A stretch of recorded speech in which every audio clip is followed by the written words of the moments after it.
Hello everyone. कल जो मैंने अपनी वीडियो डाली थी उसके रिगार्डिंग मैंने बताया था कि अगर मुझे अपडेट मिलता तो मैं ज़रूर डालूँगा।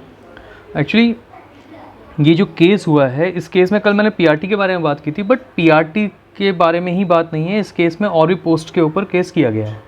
ठीक है, तो मैं आपको पूरा डिटेल बताता हूँ एक्चुअली है क्या। जितने मुझे मिल पाया है उतना डिटेल, पूरा नहीं कह पाऊँगा इस बात को। एक बार जब ओए हाथ में आएगा तभी पूरी डिटेल हाथ में आ पाएगी। तो ये केस तो फाइल हो चुका है, कल बता भी दिया था मैंने, 14 तारीख को इसकी डेट है। एक्चुअली क्या हुआ है, जे.एंड.के हाई कोर्ट में एक केस था। ठीक है, कुछ जूनियर इंजीनियर और सब इंस्पेक्टर की वहाँ पर रिक्रूटमेंट हुई थी। वो रिक्रूटमेंट प्रोसेस भी एपटेक ने ही की थी, जिसका एग्ज़ाम जो कि केवी ने करवाया था, मतलब केवी का एग्ज़ाम जिसने किया था, सेम रिक्रूटमेंट एजेंसी थी। और इसमें वहाँ पे भी कुछ इशू हुआ है। इशू होने के बाद वहाँ पे भी कुछ प्रॉब्लम हुई है और बहुत हंगामा हुआ है।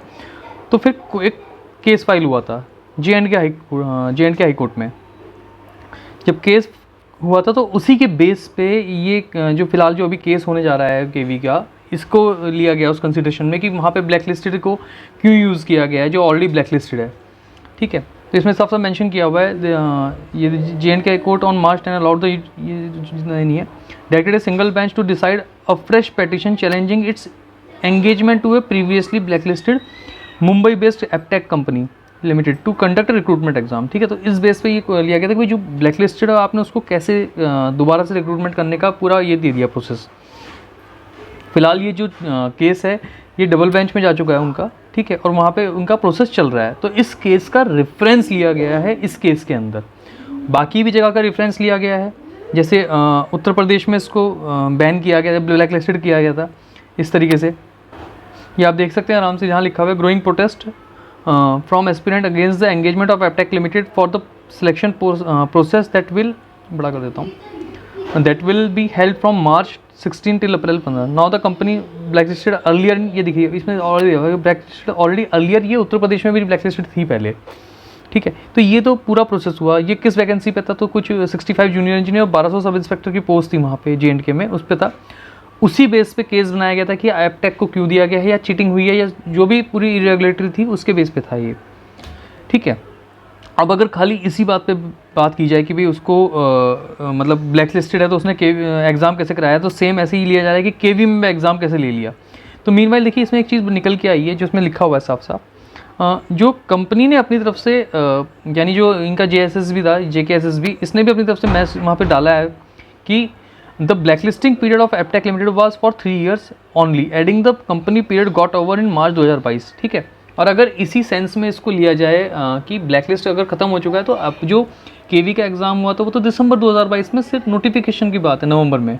ठीक है, और एग्ज़ाम जाके हुआ है उसके बाद। अगर ब्लैकलिस्ट वाला इशू इसके साथ लेके चला जाएगा तो यहाँ पे एक ना एक प्रॉब्लम आएगी इसके साथ। ठीक है, क्योंकि ब्लैकलिस्ट का पीरियड अगर ओवर हो चुका है तो फिर तो मतलब कोई भी ये नहीं कह सकता कि आपने केस या एक ब्लैकलिस्टेड को क्यों दिया, क्योंकि उनका टाइम ओवर हो चुका है। ठीक है, बाकी जो चीज़ें रखी गई हैं वो सारे चीटिंग के साथ, चीटिंग के प्रूफ्स रखे गए हैं, जो कि आई थिंक मेरे टेलीग्राम पे चैनल पे एक बार अपलोड किए थे मैंने, वो सारे प्रूफ्स रखे गए हैं।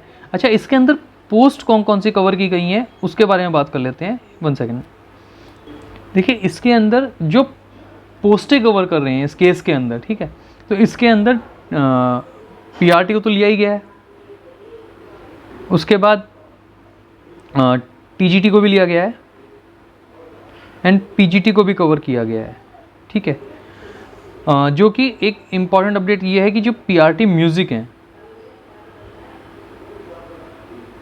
ये इस केस के अंदर नहीं है। ठीक है, पीआरटी म्यूज़िक वालों को इस केस के अंदर नहीं लिया गया है। तो एक और चीज़ रहेगी साथ में, प्लस लाइब्रेरियन, जो लाइब्रेरियन वाले पोस्ट थी इनके ऊपर भी यही, यानी इन सबको इंक्लूड किया गया है इस केस के अंदर, PRT, TGT and PGT plus librarian. और इंक्वायरी की मांग की गई है कि इसके ऊपर एक हाई लेवल इंक्वायरी बैठे पूरे एग्ज़ाम प्रोसेस के ऊपर और वो चेक करे। तो ये केस है। ठीक है, फाइनली केस अभी स्टार्ट होगा। ठीक है, डिसीजन आने में टाइम लगेगा। इन बिटवीन अगर रिजल्ट आ जाता है तो वो केस से अलग माना जाएगा, क्योंकि 14th है और 14 से पहले अगर रिजल्ट डिक्लेयर हो गया तो वो माना जाएगा। फर्दर केस अपना चलता रहेगा आगे, वो अलग चीज़ है।